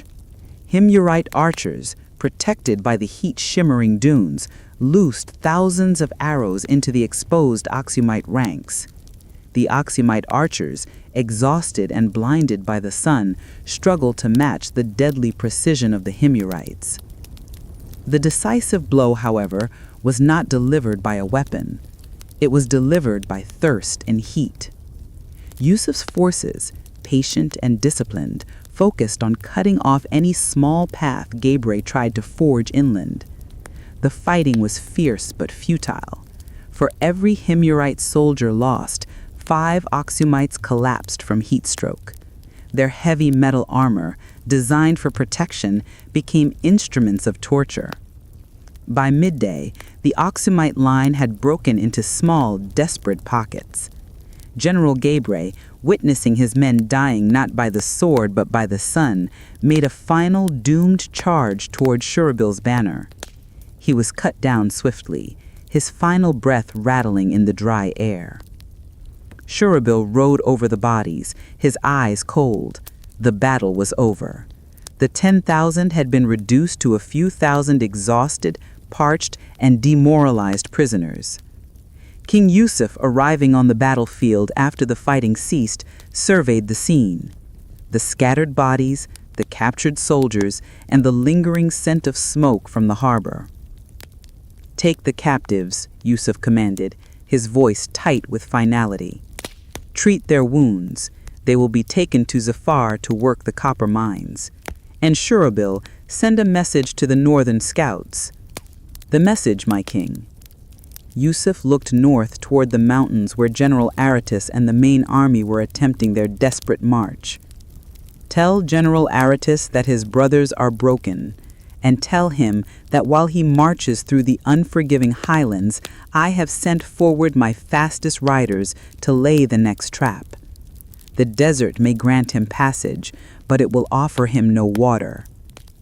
Yusuf had won the first 2 rounds, naval defense and coastal annihilation. Now the war of the ditch moved inland, a deadly race between a desperate invading army and a cunning, ruthless defender who controlled the most precious resource of all. General Aratus led the remainder of the Aksumite invasion force, roughly 20,000 men, through the unforgiving rock-strewn highlands north of Moch'a. His immediate goal was to reach the mountain passes that led to the Himyarite capital of Zafar, or at least a defensible position with access to fresh water. The retreat from Moch'a had been a crushing blow, not only to the fleet, but to the morale of the army. The soldiers, still haunted by the sight of the burning ships, now faced an enemy they could not fight: the climate. Their route, chosen hastily to avoid Yusuf's main coastal force, was proving disastrous. The Aksumite army was trained for sustained warfare, relying on well-supplied rear lines. Here, in the desolate interior, every man was his own supply line, and the sun was a constant, murderous presence. Aratus, usually an immaculate commander, was now gaunt, his bronze armor dull with dust and sweat. He rode at the head of the column, urging his men forward. "Water discipline," he roared, his voice hoarse. "Guard the skins. We must reach the Wadi al-Tir by nightfall. There we refill." The Wadi al-Tir, a known massive seasonal riverbed, was supposed to be their salvation. Its deep wells, fed by mountain aquifers, were marked clearly on the military maps that Laila had provided. However, when the advanced scouts reached the Wadi al-Tir, they were met not with the life-giving sight of water, but with the cold, deliberate cruelty of King Yusuf Dhu Nuwas. Yusuf's fastest, most ruthless riders had preceded Aratus by 3 days. They had found every known well, every cistern, and every hidden burr in the entire valley. The wells were not merely emptied, they were poisoned. The Himyarites had poured animal carcasses, salt, and raw sewage into the deep, dark shafts, then sealed them with heavy stone slabs and marked them with the Himyarite crescent moon, a chilling message of absolute denial. The sight of the desecrated wells broke the army's spirit. Soldiers, driven mad by thirst, collapsed to their knees, trying to scoop up the poisoned mud, only to be restrained by their comrades. The stench of decay was unbearable. Aratus dismounted and stood beside the largest well, his face a mask of stone. He had anticipated battle, ambush, and siege. He had not anticipated war against the basic elements of life. Yusuf was turning the very land into a weapon. "He does not intend to fight us, General," whispered his second-in-command, Commander Philip. "He intends to let us die of thirst and then collect the gold from our bodies." Aratus knew the truth of the statement. His maps were useless. Laila's valuable intelligence had only led them to dead water. The only path left was a desperate march across the open desert, where every mile cost dozens of men. "We cannot go back to the coast. We will be cornered by Shurabil's main force," Aratus said, his voice raw. "We must find a way into the mountain range, a small secret spring that his horsemen missed." He ordered the few remaining pack camels to be slaughtered, their stomachs emptied, and the resulting moisture distributed to the most critical cases. It was a temporary measure that bought them mere hours. As the sun began to set, casting long crimson shadows that made the rocks look like pools of blood, Aratus faced a growing mutiny. Groups of soldiers, defying orders, broke ranks and began desperately digging in the dry riverbed, searching for the slightest damp patch. Suddenly, a patrol returned dragging a prisoner, a young, lightly armed Himyarite scout. "He was marking a trail, General," Philip reported. "A fresh trail, leading west." Aratus looked at the scout, who was defiant, spitting blood and dust. "Where does that path lead?" Aratus demanded, gripping the scout's tunic. The scout merely smiled, a dry, terrifying grin. "To the king's table, Christian. To Zafar." Aratus knew it was another trap. The path was likely a feint, leading them into an ambush in a waterless canyon, but desperation had erased caution. The alternative was to stay here and watch his army dissolve into dust. "Philip," Aratus commanded, his eyes hollowed by the agony of his decision, "gather the men. We follow the scout's trail. It is better to die fighting the king's men than to die here, choking on sand." The march resumed under the cover of a massive, starless night, the once proud Aksumite army reduced to a stumbling column of ghosts, following a known path to certain danger. General Aratus led his staggering army along the narrow, winding path indicated by the captured Himyarite scout. The scout, now securely bound and tied to a camel at the rear of the column, had given a small, contemptuous smirk before the march began, a look Aretas knew signaled a trap. But there was no alternative. The path led them deep into the Wadi al-Aql, Canyon of Reason, a deep, treacherous crevice in the earth whose sheer walls promised shelter from the morning sun, but also offered no escape. As the column entered the deepest part of the canyon, where the daylight barely penetrated, the advanced scouts halted. "General," the scout commander whispered, his voice echoing eerily off the stone walls. "There is a fresh kill ahead, a horse, and water." Up ahead, a small, clear pool of water, a spring miraculously missed by the Himyarites' poisoning riders, glistened among the rocks. Next to it lay the body of a Himyarite war horse, its throat cleanly cut, a small pool of blood seeping into the sand. The sight of the water broke the army's discipline instantly. The weary soldiers, driven mad by days of thirst, dropped their weapons and surged forward, plunging their faces into the cool water. Aretas roared, "Stop! It is a trap! It is a lie!" His orders were drowned out by the desperate cries of his men.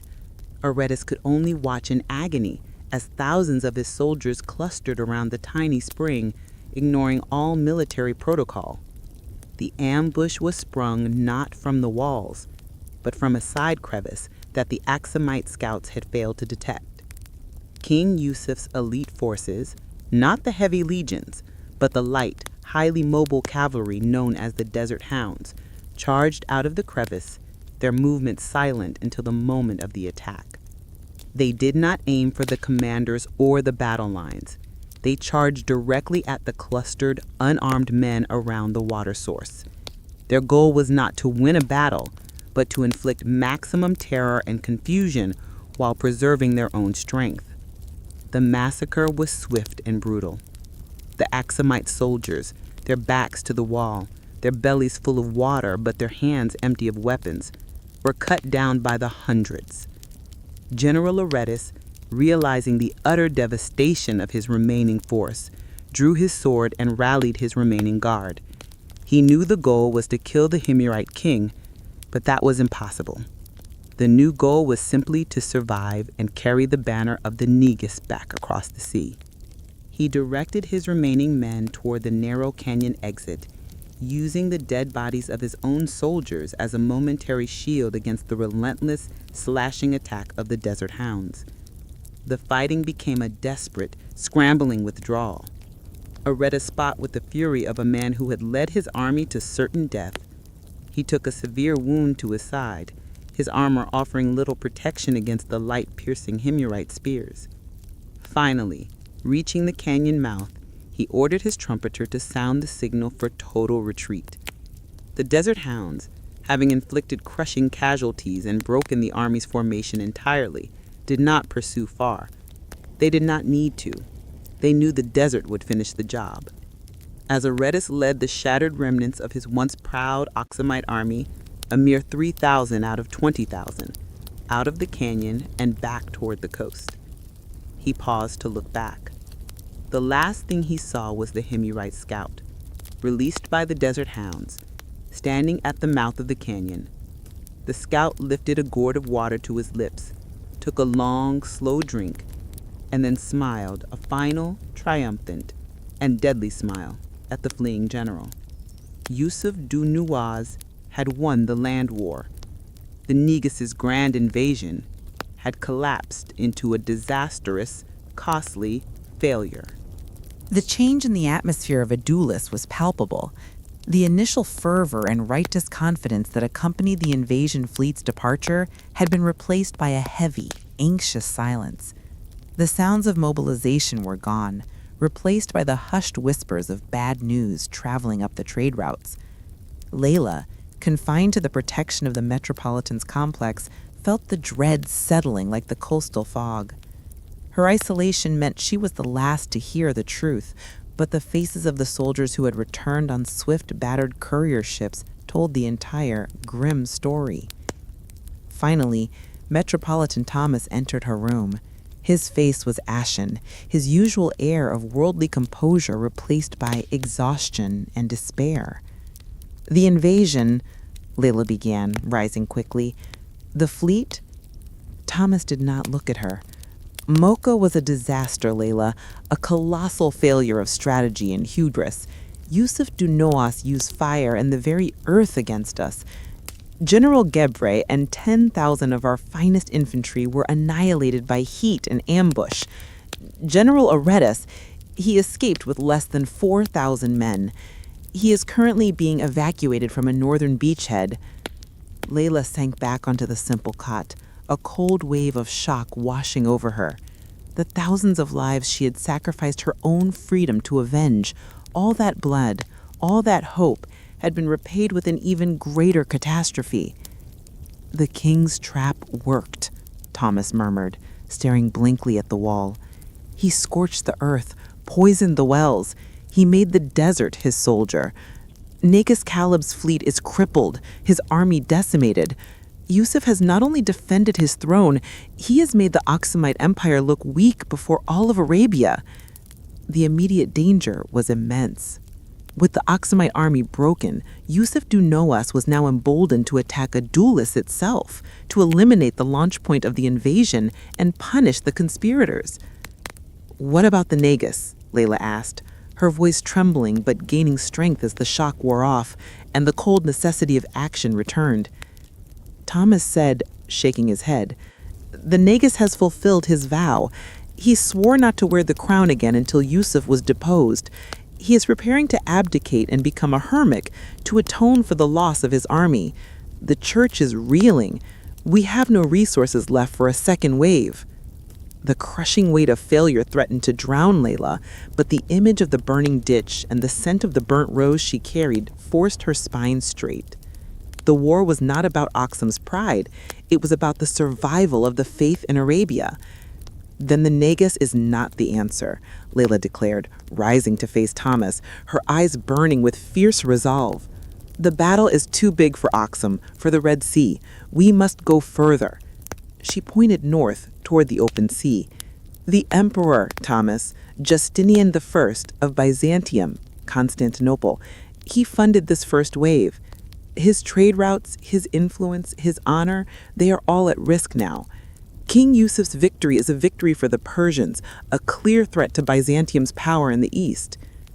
The journey is long, Laila, and the emperor is far too concerned with matters of the Roman Empire to listen to a single desert girl who led his primary ally to disaster." Laila walked to the table and retrieved the now famous charred rosebud and the military manifests. "He will listen," she insisted. "He is a shrewd ruler. Aksum failed because it attacked with zeal. The emperor will attack with strategy. I will not tell a tale of martyrdom. I will tell a tale of Persian ambition and the strategic threat to the Red Sea, backed by a defeated Christian army." She handed the scroll back to Thomas, her hand steady. "General Aretas is in retreat, but he is alive. You, Metropolitan, have the ear of the entire Alexandrian Patriarchate. We will sail to the Byzantine port of Gaza. We will secure an audience. You will vouch for my testimony, and I will be the living witness that links Najran to the Persian threat." Thomas looked at the relentless fire in Laila's eyes. He saw not a defeated girl, but the embodiment of the martyr's unwavering resolve. "The journey to Gaza is perilous," Thomas warned, "but if the emperor intervenes, it will be an army of unprecedented scale, a war that will decide the fate of this region for centuries." "Then let us sail, Thomas," Laila said, wrapping the charred rose in fresh linen. "Let us take the story of the ditch to the gates of the Roman Empire and secure the vengeance that the Negus could not deliver." Laila and Metropolitan Thomas secured passage on a small, fast Greek merchant vessel named the Kyparissos, Cyprus. The captain, a pragmatic man named Photius, was paid handsomely with the church's remaining silver to take them directly to the Byzantine-controlled port of Gaza, avoiding all major Red Sea trade hubs. The journey was a constant, nerve-wracking gamble. The first threat was the sea itself. The Red Sea, or Mare Rubrum, was known for its sudden, violent storms. For 3 days, the Kyparissos was tossed about like a child's toy, the small ship barely surviving the massive waves. Laila, though a desert dweller, forced herself to assist the small crew, holding the rudder and bailing water, refusing to succumb to seasickness or despair. The second, far more terrifying threat was King Yusuf's emerging navy. 2 weeks into the voyage, while sailing along the Arabian coast, a lookout spotted 3 fast, sleek ships bearing down on them from the south. They were Himyarite war vessels, not the large transport ships, but swift armed raiders hunting Aksumite stragglers and any ship that might be carrying intelligence north. "They are too fast," Photius yelled over the wind, frantically trying to change course. "They are running us down." Thomas pushed Laila toward the tiny dark cabin. "Hide. If they capture you, they will parade you through Zafar and undo everything." Laila didn't argue. She clutched the precious parchment tube and the charred rose squeezing into the cramped space. Photius, realizing escape was impossible, resorted to a desperate maritime maneuver. As the lead Himyarite ship closed the distance, he threw a barrel of spoiled salted fish and 3 painted wooden crates, disguised as valuable cargo, overboard. The Himyarite captain, expecting to find a panicked merchant laden with gold, slowed to investigate the apparent haul. The Himyarites lowered a boat to retrieve the cargo, their attention momentarily diverted. It was the crucial moment. "All sails," Photius screamed. "Full speed, south-southwest, pray to the saints." The Kyparissos shot forward, gaining a vital lead while the Himyarite raiders wasted precious minutes retrieving worthless, rotting cargo. By the time the Himyarite raiders realized the trick, the Greek merchant ship had disappeared into a patch of coastal fog. As the danger receded, Thomas emerged from the main cabin, wiping sweat from his brow. "Yusuf's reach is long, Laila. Even here, the sea is not safe. He is consolidating his power, and he fears the news escaping his domain." The rest of the journey was agonizingly slow, marked by fear and scarcity. Finally, after weeks at sea, the coastline of the Levant appeared, a welcome, solid sight. Gaza was not the grand capital of Constantinople, but it was a crucial Roman port, the gate to the Byzantine world. Its harbor was bustling with the massive triremes of the Roman navy and merchant ships from every corner of the Mediterranean. Laila stepped onto the Roman stone docks, feeling utterly foreign. The people were pale, their clothing rich and heavy, and they spoke Latin and Greek with a speed and confidence that spoke of unchallenged imperial power. The dust and blood of the Arabian desert felt 1,000,000 miles away. Thomas quickly arranged for Laila to be housed in the residence of a local bishop, ensuring her immediate security and allowing her to rest and prepare. "We have reached the shore, Laila," Thomas told her, "but the real journey begins now.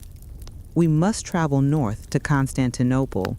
There, in the palace of Justinian, you will face not arrows and fire, but the cold, calculating skepticism of the imperial court." He looked her up and down. She was still a desert girl, bearing the indelible marks of her harrowing journey, but her spirit was unbroken. "You must tell the story not just of the martyrs, but of the politics of fire," Thomas instructed. "The emperor was not act on piety, he acts on power. You are the key to unlocking the greatest army the world has ever seen. Do not fail." Laila nodded, her eyes fixed on the distant, implied city of Constantinople, the center of the civilized world. She was no longer running from death. She was running toward the ultimate confrontation, a final desperate appeal to plunge the 2 great powers of the East into a world war. Emperor Justinian I, the greatest ruler of the Byzantine Empire, did not suffer setbacks lightly. The news arriving from the Red Sea region was vague, conflicting, and deeply troubling. In his private study within the Palace of Hormisdas, surrounded by maps of the world he intended to reunite under Roman rule, Justinian listened to the latest dispatches. His face, known for its sharp intelligence and relentless focus, was clouded with irritation. General Belisarius, Justinian addressed his most trusted commander, who stood silently at attention. The reports are chaotic. The Aksumite Negus, Kaleb, swore a righteous oath to cleanse the Himyarite tyrant Yusuf Dhu Nuwas in the name of the cross. Justinian tapped a rolled scroll containing a fragmented report. Now we receive two reports, one from Alexandria claiming a glorious martyrdom and an eminent Aksumite victory, and the second, far more credible one from her trade envoys in Gaza, confirming a massive naval and land defeat at a port called Moch'a. The Aksumite fleet is crippled. Belisarius, already preparing for a major campaign in the west, responded with characteristic efficiency. The geography of Arabia is unforgiving, Your Majesty. General Aratus is a skilled commander, but Yusuf Dhu Nuwas is a desert fox. The failure of the Aksumite invasion was inevitable once it became clear their supply lines couldn't handle the Himyarite scorched earth strategy. Justinian paced, his rich purple chlamys rustling. The fate of a few thousand Christians in Arabia was a matter of piety. The balance of power was a matter of empire. The Christians of Najran are martyrs, yes, Justinian conceded, but the true problem, Belisarius, is not the blood of the martyrs, but the fingerprints of Persia. He pointed to the eastern edge of his vast map, marking the sprawling territories of the Sasanian Empire, his constant and most formidable enemy. Yusuf Dhu Nuwas, a zealous Jewish king, used Persian-supplied Greek fire to shatter the Aksumite fleet. He is an agent of the Shah, acting to choke our primary trade route to India and Ceylon, the route that bypasses Persia entirely. The Red Sea is turning into a Persian lake. If our trade is cut, Your Majesty, the empire weakens, Belisarius agreed. The Aksumite loss is a direct victory for the Shah. Yusuf Dhu Nuwas must be deposed, not simply for piety, but for economic survival. Justinian's chamberlain, a militant man named Procopius, interrupted their strategy session with a rare urgency. Your Majesty, a messenger has arrived from Gaza, Metropolitan Thomas, envoy of the Patriarch of Alexandria, bearing an urgent appeal. He claims to have brought the sole surviving witness of the Najran Massacre, a young woman named Laila, the daughter of the city's former leader. Justinian turned, his interest finally piqued.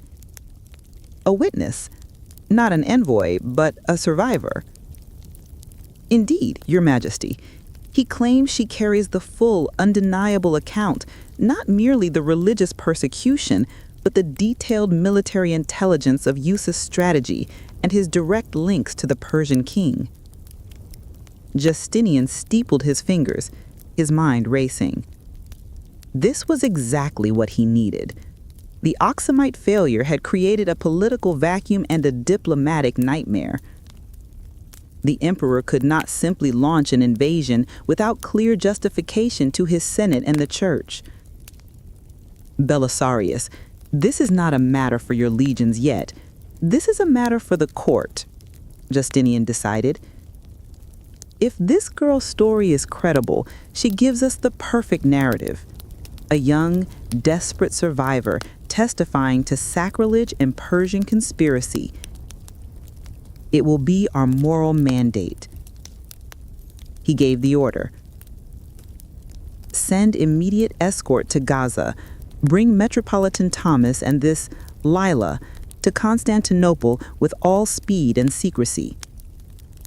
Prepare the great hall. I will hear this testimony myself. Let the desert girl tell us the true price of the ditch.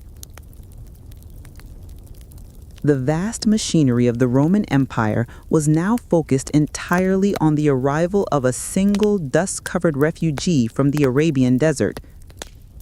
Laila's final, greatest challenge Convincing the Emperor of Rome to risk his own empire for her forgotten people was about to begin.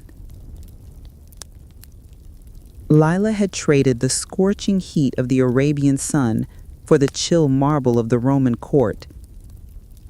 The imperial palace was a maze of splendor and power, gold mosaics, silent eunuchs, and the lingering scent of expensive perfumes and polished bronze.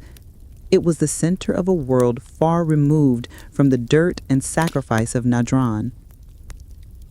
After days of preparation with Metropolitan Thomas, Laila was led into the great audience hall.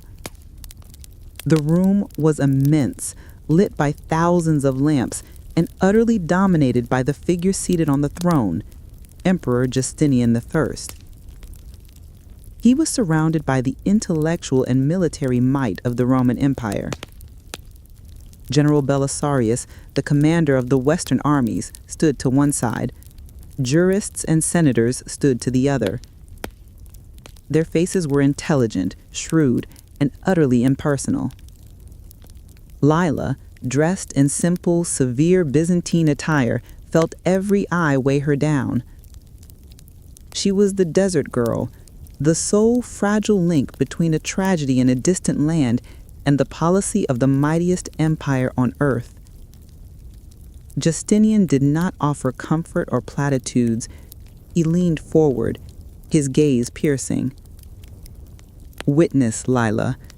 The emperor's voice was deep, cutting through the silence. "You have traveled far to tell us a tale of Christian martyrdom. The church weeps for the faithful of Najran. But I rule an empire, not a monastery. Tell me, why the failure of the Aksumite King Kaleb is a strategic threat to the Roman Empire, and why I should risk my legions in the Arabian desert." Laila had rehearsed this moment countless times. She did not speak of faith first. She spoke of empire. "Your Majesty," Laila began, her voice clear and surprisingly steady, resonating in the huge hall. The ditch of fire was not an act of religious zealotry alone. It was the first offensive move in a Persian war on your eastern trade routes. She presented the evidence. King Yusuf Dhu Nuwas, though Himyarite, acts as a proxy of the Sasanian Shah. He received Persian gold, Persian engineering for his harbor chains, and, most critically, Persian fire, the weapon that shattered the Aksumite fleet at Moch'a. His victory is not a local success. It is a declaration by the Shah that the Red Sea is closed to Roman commerce. She laid the charred rosebud, the final, heartbreaking piece of evidence, on a low marble table before the throne. The Najran martyrs were not killed for their faith alone, Your Majesty.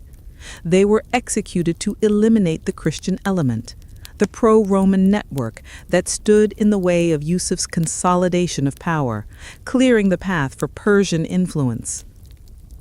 Laila looked directly at Justinian, bypassing his advisors. Your Majesty has two choices. One, do nothing. Allow Yusuf to remain king. The Red Sea trade will be choked. Yemen will become a Sasanian buffer state, and the entire southern flank of your empire will be perpetually destabilized. The Shah will have won the war without ever raising a Roman banner. 2.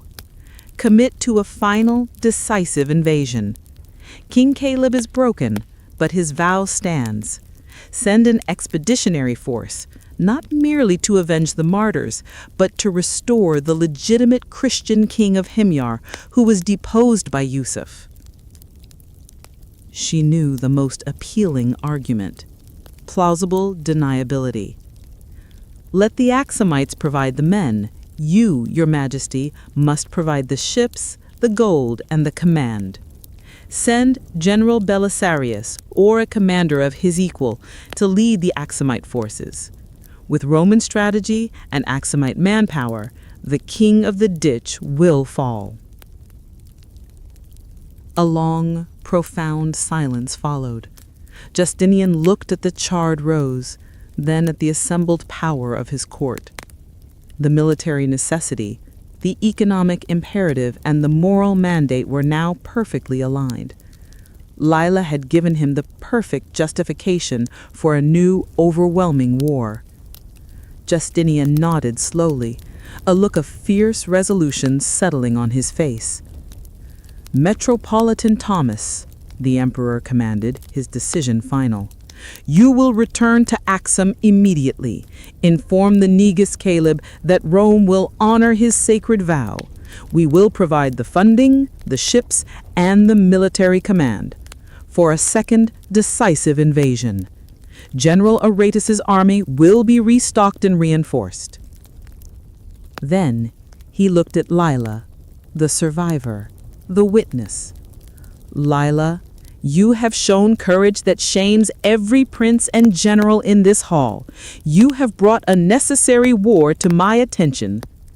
You will not return to the desert. You will remain here, under my protection. You have earned the right to watch the fulfillment of your mission." The wheels of the Byzantine Empire turned swiftly. The second invasion was meticulously planned by Justinian's staff, benefiting from the lessons learned at Moch'a. Massive supplies, strategic funding, and crucial naval support were dispatched. The new, overwhelming Aksumite Byzantine force, led by a revitalized General Aretas, landed successfully on the coast of Himyar a year later, bypassing Yusuf's previous traps. They brought with them not just soldiers, but ships that could not be burned, and men who would not be broken by thirst. King Yusuf Dhu Nuwas, betrayed by his own desert allies and unable to hold back the tide of the Roman-backed vengeance, was finally cornered. The final desperate battle was fought on the coast. Yusuf, seeing his army routed and his cause lost, refused to be captured. According to the histories recorded later in Constantinople, he put on his royal armor, mounted his horse, and spurred the animal over the cliffs and into the waves of the Red Sea, choosing to drown rather than surrender to the Christians he despised. The tyrant was dead. The cross was once again planted in Najran.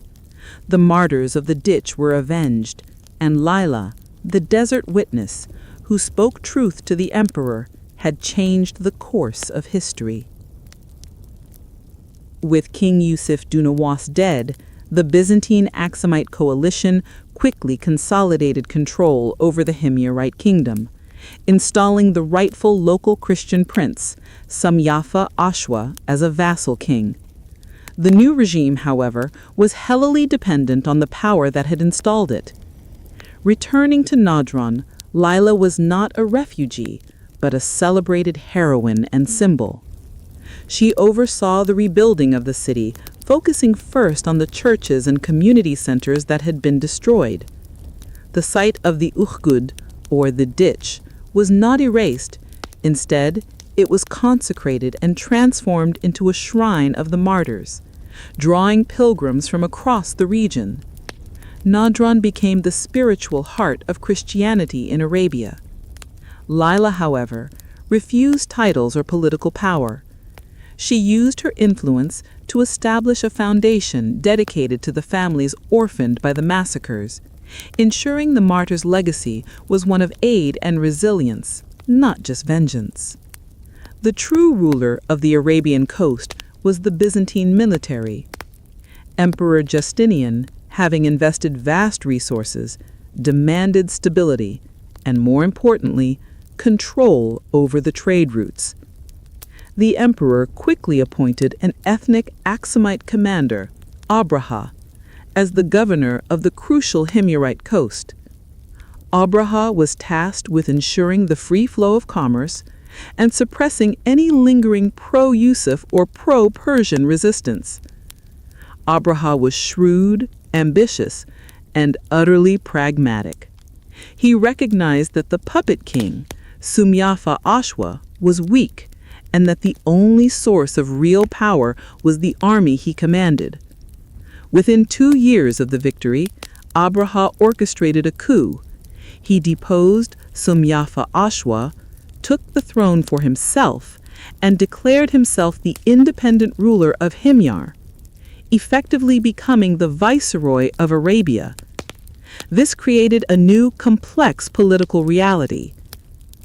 Outraged by the betrayal, but hesitant to launch a costly third invasion, they grudgingly accepted Abraha, provided he maintained Christian rule and kept the Persian influence in check. Felt betrayed by his own general, Kaleb launched a retaliatory invasion, but it was quickly defeated by Abraha's fortified and trained forces, cementing Abraha's independence. Kaleb eventually abdicated, fulfilling his long-delayed vow, and retired to a monastery. Watching the political maneuverings from Najran, Laila understood that while the tyrant was deposed, the tensions remained.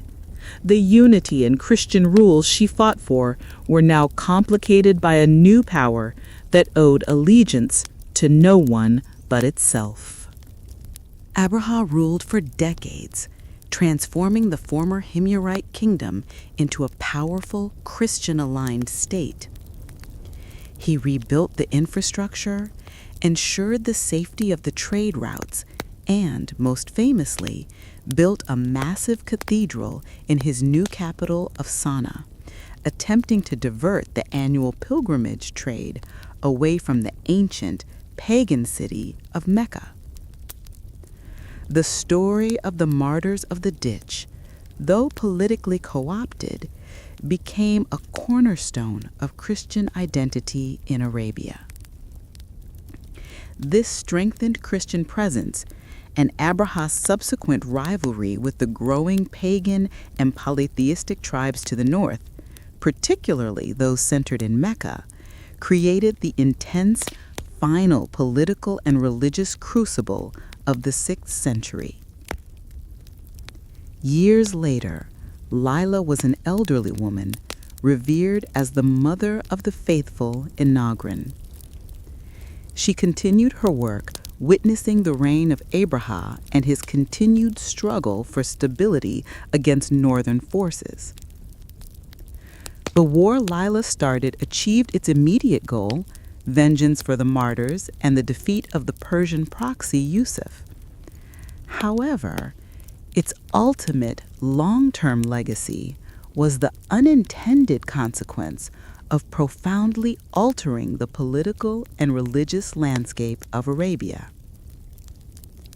The chaos of the initial wars, the power vacuum created by Yusuf's death, the collapse of pagan tribal authority, and the establishment of a powerful, independent Christian state under Abraha all combined to create a unique moment in history. The War of the Ditch had brought the great powers of the world into direct conflict on the Arabian soil. It demonstrated that no regional power could stand alone. The Himyarite Kingdom, once a powerful regional force, was now gone. The entire peninsula was destabilized, ready for a new, unified power to emerge from the chaos of empires. Laila knew that while her generation had secured the survival of their faith, the next great conflict, the final, defining struggle for the soul of Arabia, was yet to come.